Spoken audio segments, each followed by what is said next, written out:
지난주 말씀에서는 예수님한테 좀 이렇게 시비 걸려고 하는 사두개인들의 얘기들이 나왔었죠. 뭐 일곱 명의 부인이 있으면 죽으면 누가 부인이냐, 누가 남편이냐, 뭐 이런 식으로 물어보는 거죠. 그 따지기 위한 거고, 그걸 옆에서 지켜보던 사람이 있어요. 이 서기관은 예수님께 진짜 질문을 하고 싶었던 거예요. 그죠? 우리 현장에서 이런 일들이 많습니다. 어떤 사람은 막 복음을 반대하고 괜히 이제 트집 잡기 위해서 전도하는 전도자를 방해하기도 하고요. 어떤 사람은 진짜 저 얘기를 듣고 보니까 나도 그럼 좀 믿고 싶다 해서 오는 사람이 있어요. 그래서 옥토밭이 있고 가시밭이 있고 길가밭이 있다 이 말입니다. 그리고 돌짝밭도 따로 있습니다. 복음 받았는데 기쁘게 받고는 뿌리 안 내는 사람도 있고요. 어떤 사람은 뿌리 내리고 이제 좀 살려고 하는데 염려와 걱정, 세상 것 이것 때문에 무너지는 사람도 있고요. 그것을 우리 마음대로 할 수는 없습니다. 기도해주고 도와주고 기다려줘야 되지만 옥토밭은 따로 있다 이 말이에요. 그래서 낙심하지 마라 이 말입니다. 우리가 복음 전하고 우리가 복음을 이제 전하는 현장에서 부딪히는 문제 속에 낙심하지 말 것은, 이런 사람도 있어요. 진짜 그러면 어떻게 하면은 이 계명을 잘 지키겠냐? 우리가 어떻게 하면 말씀 제대로 지키겠냐? 이런 사람도 있다 이 말이에요. 그런 사람에게 정확한 복음을 설명해 주지 않으면 어떻게 되죠? 엉뚱한데 열심히 하도록 만들 수도 있어요. 그래서 전도자가 중요한 겁니다. 요즘 그 드라마가 많잖아요. 채널 수많은 드라마가 있는데 작년에 보던 드라마 중에 슬기로운 의사생활이라는 드라마가 있어요. 저는 그거를 생방송은 못 보고 재방송을 꼭 보거든요. 왜냐면 재미도 있지만 보면서 배울 게 참 많아요. 그 의사들이 자기 밥 먹다가도 환자가 딱 콜한다 바로 달려가요. 그리고 막 환자들의 마음을 알아주고, 이제 진짜 환자가 죽을 수도 있잖아요. 그런 걸 보면서 참 안타까워하면서 이렇게 그 사람들을 위로해주고 이래요. 그걸 보면서 뭘 느끼냐면 전도자는 저래야 되는데 늘 그렇게 생각하거든요. 그래서 보고 있는데 그 한 환자가 나와요. 산부인과에 왔는데 아이가 이제 양수가 터져갖고 이제 위험한 거예요. 16주밖에 안 됐는데. 근데 그 한 의사가 나오고 거기에 대해서 서브하는, 뒤에서 도와주는 의사가 또 나와요. 이제 교수가 나오고. 근데 그 교수는 별로 환자 관심이 없어요. 와가지고 이제 양수 터지니까 위험하다 얘기해 주는 거예요. 이건 위험한 거다. 누가 몰라요? 양수 터졌는데. 그 위험한 거고, 이제 이렇게 되면은 이런 문제가 생길 수 있고, 뭐 염증이 생길 수 있고, 뭐가 생길 수 있고, 마음의 준비하시라. 포기하라는 거지. 그러니까 막 우는 거예요. 이제 희망이 없구나. 그래갖고 그 차트를 그 도와주는 전공이 말고, 아니 뭐 전공이라고 하죠.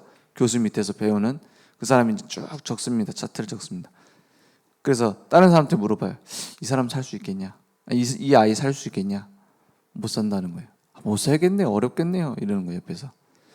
그래갖고 근데 그 산모가 그 병원에서 뭐 하는 의사? 잘한다라는 의사 바꿔달라고 하는 거예요. 교수님 좀 바꿔달라고. 이 아이가 죽겠는데 염치가 어딨냐? 이거 좀 살려줘야 된다. 그래갖고 그 교수한테 찾아갑니다. 이 의사를 좀 바꿔달라고 하는데 괜찮겠냐? 상관없어요. 바꾸세요. 그거 보면서 막 저는 욕했잖아요. 저는 의사하면 안 된다면서. 근데 그 바뀌어진 의사가 이제 주인공 의사 중에 한 명이란 말이에요. 그 산모에 대한 얘기를 쭉 듣는 거예요. 그 산모는 어떤 체형인지 어떤 상태인지 쭉 듣고는 그래 해보겠다 해서 가서 물어보는데 딱 대안을 얘기하는 거예요. 이런 상태이기 때문에 이런 상황이 되면 우리가 이렇게 대처를 할 겁니다. 좀 굉장히 어려울 수 있지만 희망을 갖고 이제 의지가 있기 때문에 한번 해봅시다.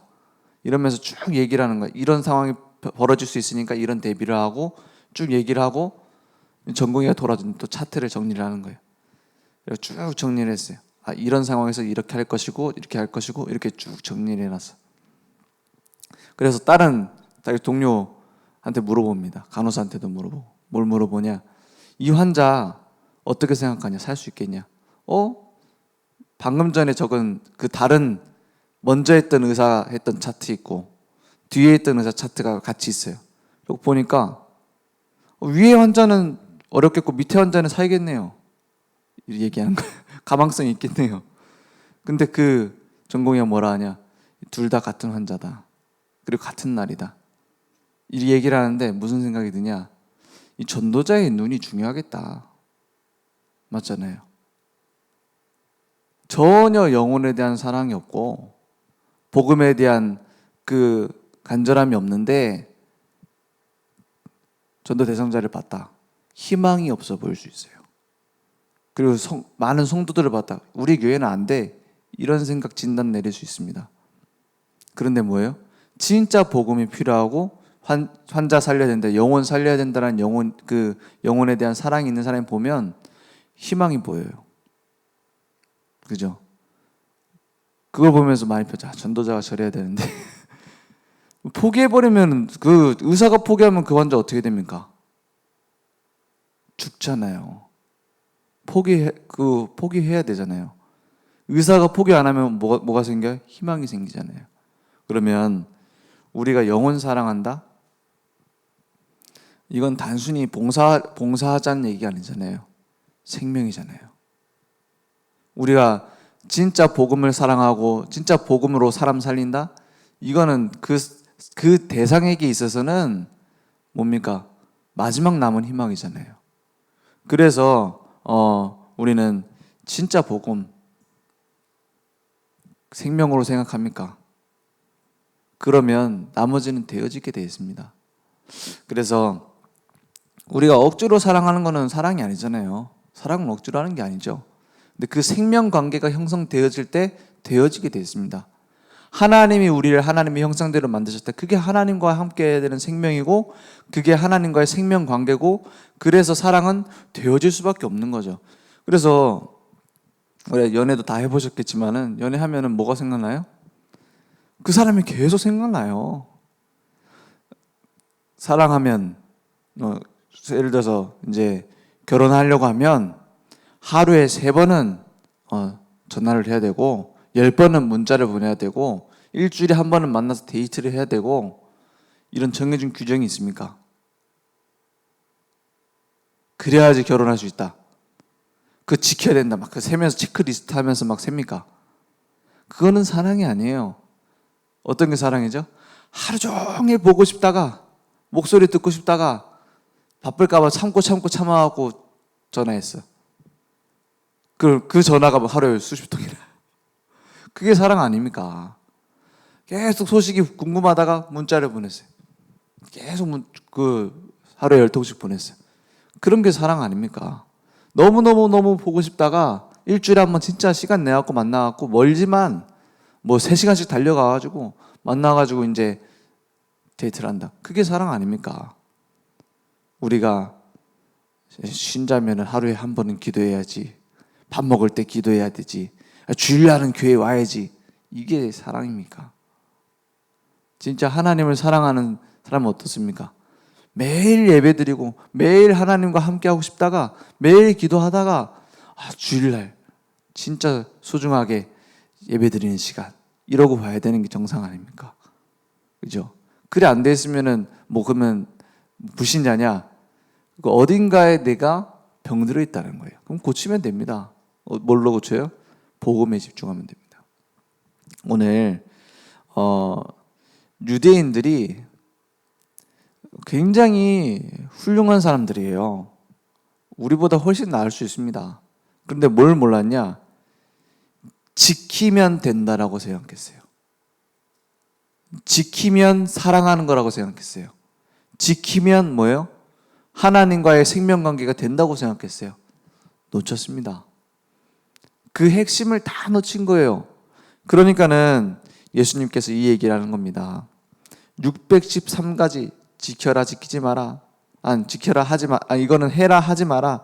이런 율법들 다 지키는 것처럼 보이는데 뭘 놓쳤어요? 근본을 다 놓친 겁니다.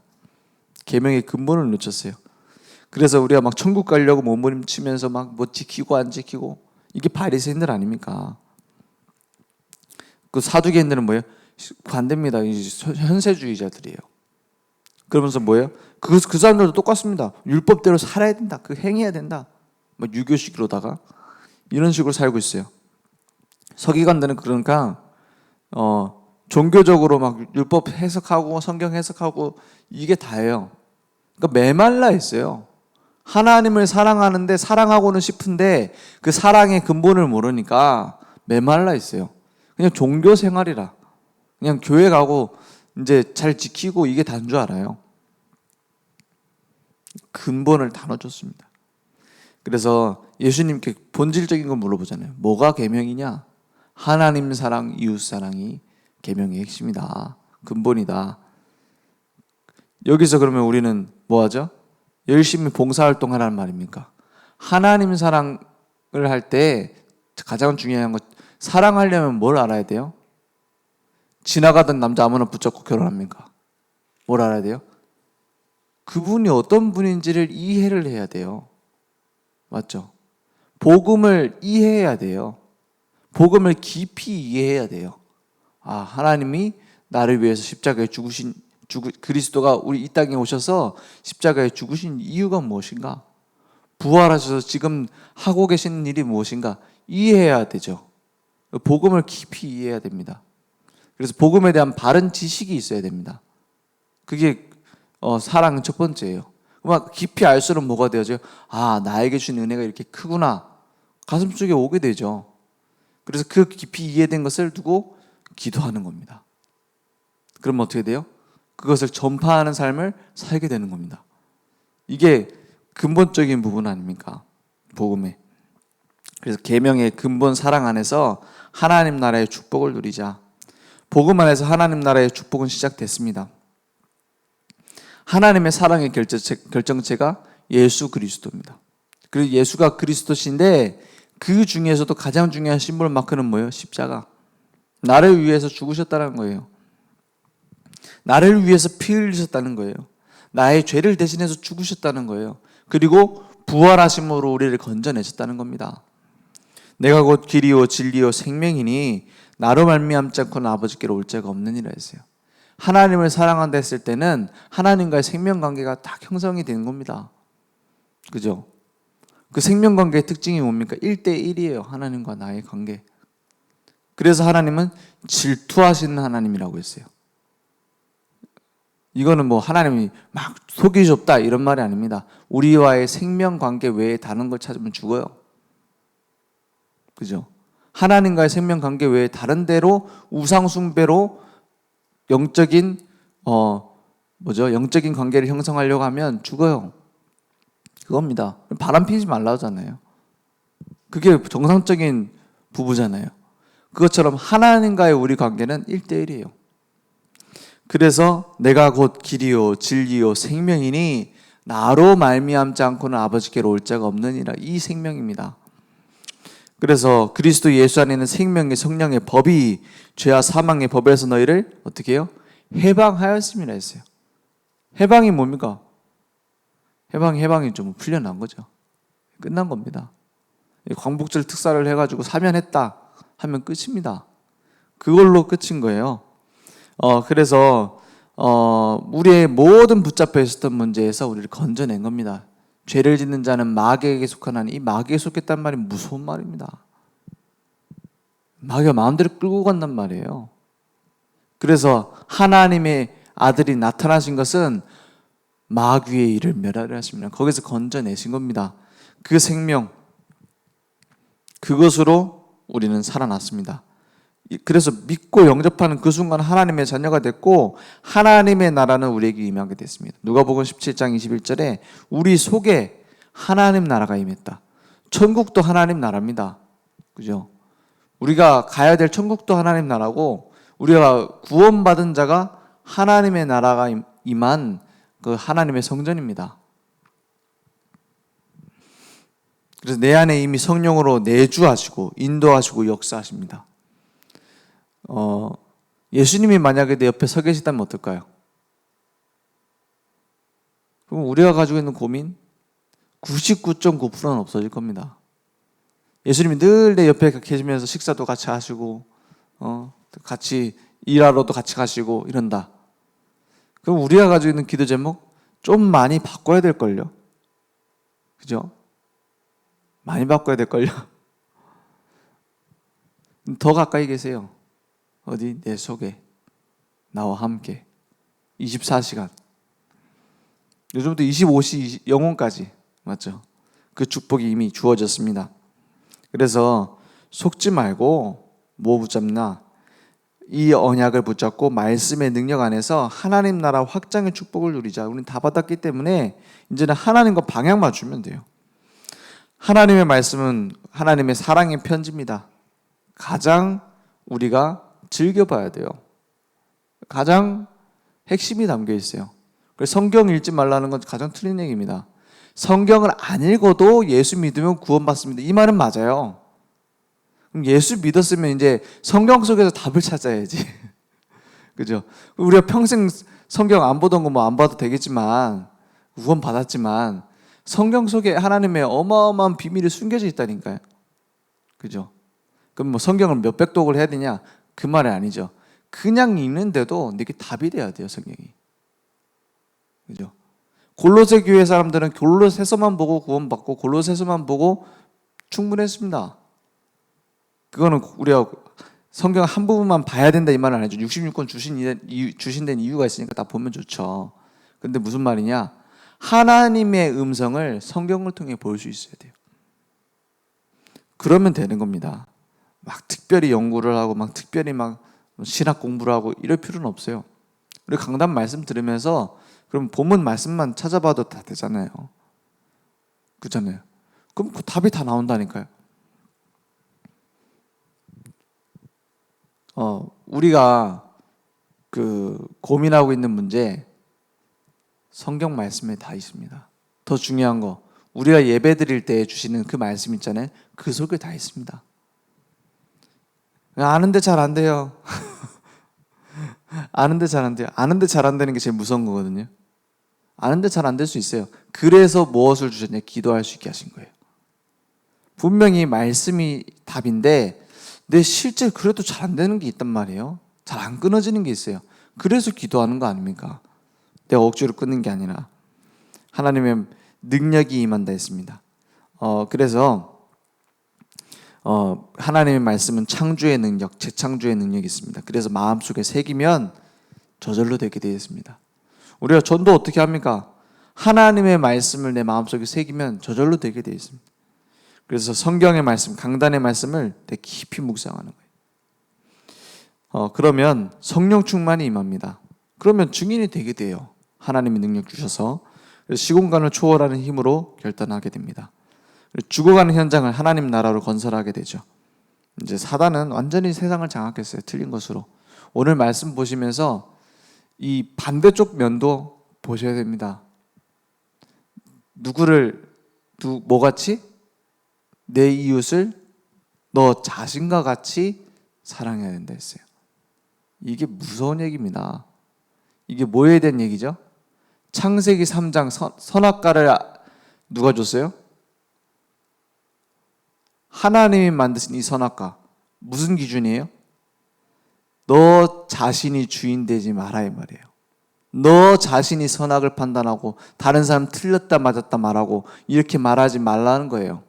그 기준을 선악과로 세우신 겁니다. 그거 먹지 말라는 거예요. 사단은 뭘 가지고 왔어요? 너 자신. 그게 다다 이거예요. 네가 하나님처럼 되는 거야. 네가 주인의 자리에 가는 거야. 다른 사람 너의 기준으로 쳐다보고 정죄해. 선악을 네가 판단해. 이게 선악과의 메시지입니다. 그 반대가 뭐예요? 하나님 사랑, 이웃 사랑입니다. 무슨 말인지 아시겠죠? 선악과의 메시지. 그것을 정통으로 무너지게 만든 것이 사단의 메시지입니다. 너 자신만 사랑해. 너 자신이 하나님이야. 너 자신을 숭배해. 그 반대가 뭡니까? 하나님을 사랑하고 이웃을 네 몸과 같이 사랑해라. 이길 수 있는 답이에요. 그 핵심은 뭡니까? 십자가. 어떤 그 집사님이었던 것 같은데 그 캠프 포럼을 하는데 이래요. 내가 말씀을 붙잡는데 자꾸 지교회라는 말씀이 부딪혀진다. 그 지교회라는 말씀이 부딪혀졌는데 남편이요 완전히 반대야. 어느 정도 그냥 교회에서 예배드리고 있으면 끌고 나가는 거예요. 그러니까 막 맨날 부부싸움하고 그것 때문에. 다른 걸로는 안 싸웠는데 그 교회 때문에. 그러니까는 시험 될 때가 얼마나 많겠습니까? 힘들고. 그러던 어느 날 지교회를 하라니까 할 수 있는 장소가 자기는 뭐 직장 다니는 것도 아니고 집밖에 없더래. 근데 지교회 할 수 있습니까? 근데 이분이 이렇게 포럼을 하는 거예요. 뭐라 하냐? 나는 상황과 현실이 도저히 이 말씀하고 안 맞다. 그런데 나는 상황과 환경을 붙잡는 것이 아니라 하나님의 말씀을 나의 언약으로 붙잡기로 했다.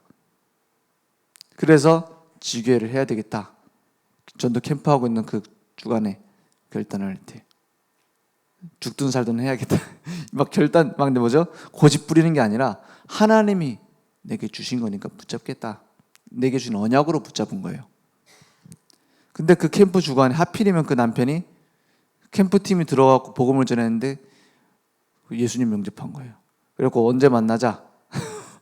무슨 요일 몇 시에 만나자 해갖고 자기도 만나게 됐다는 거예요. 그래서 이제 지교회가 열린 겁니다. 쉽게 말해서. 그 포럼을 하는데 저는 이유가 있다고 생각해요. 그 남편이 돌아온 시간표는 하나님의 손에 있습니다. 그죠? 근데 하필이면 그 캠프하는 주간에 또 그 아내가 고집부려 막 이렇게 누구 만나자 해가지고 영접시킨 게 아니에요. 우연히 다른 사람이 들어가서 복음 전했는데 그것도 하나님이 역사하셔서 마음문이 열려서 예수님 영접하게 된 거예요. 그리고 말씀 공부하게 된 거예요. 그 포럼을 하는데 저는 그런 생각이 들었어요. 얼마나 우리는 틀린 생각을 많이 하는지, 안 된다고 하는 기준이 얼마나 많은지. 그죠? 하나님은 하실 수 있습니다. 그러면 뭐 하면 돼요? 하나님의 말씀을 내 언약으로 붙잡고 결단하면 됩니다. 여러분 가족 중에 용서 안 되는 사람 있습니까? 하나님은 하실 수 있습니다. 우리의 과거 중에 해결 안 된 문제 있습니까? 하나님은 하실 수 있습니다. 중요한 건 뭐예요? 하나님과 내가 방향이 맞는가? 오늘 그 결단 되기 원합니다. 그래서 마지막으로 우리는 이제 원네스 축복은 이 결단이 될 때에만 될 수 있어요. 사실은 내 기준을 넘어서야 되거든요. 내가 마음대로 안 됩니다. 그래서 복음 포럼의 장, 말씀 포럼의 장, 기도 포럼의 장이 되자. 그 지금 5인 1조 해냈잖아요. 뭐 4인 1조도 있고 6인 1조도 있어요. 제가 무능해가지고 5인이 잘 안 되더라고요. 그거에는 다 이유 있습니다. 그래서 거기에서 진짜 결단해 보세요. 하나님과 방향 맞추자. 그래야 원네스 됩니다. 선장이 가자는 대로 방향 맞춰야 원네스 되지. 누구는 일로 가자, 누구는 저로 안 돼요. 강단 말씀 따라가면 원네스 됩니다. 오늘 중요한 응답이 시작되기 원합니다. 기도하겠습니다. 하나님 감사합니다. 하나님의 나라가 우리에게 이미 임한 줄 믿습니다. 오직 복음으로 진짜 하나님의 말씀 따라가는 결단하는 증인들 위해 우리의 모든 현장 위에 하나님 역사해 주시옵소서. 오래된 숨은 것을 버리고 이제는 하나님의 말씀으로 빛의 제자로 빛의 자녀로 쓰임받도록 역사해 주옵소서. 지금은 우리 주 예수 그리스도의 은혜와 하나님의 무한하신 사랑하심과 성령님의 내주인도 역사하심이 오늘 하나님의 말씀을 나의 언약으로 붙잡고 모든 사람을 살리는 중요한 언약의 여정을 갈 우리 증인들 머리 위에 지금 온라인으로 모바일로 함께 예배드리고 있는 늘좋은교회 모든 전도자들 머리 위에 지금부터 영원토록 항상 함께 있을지어다. 아멘.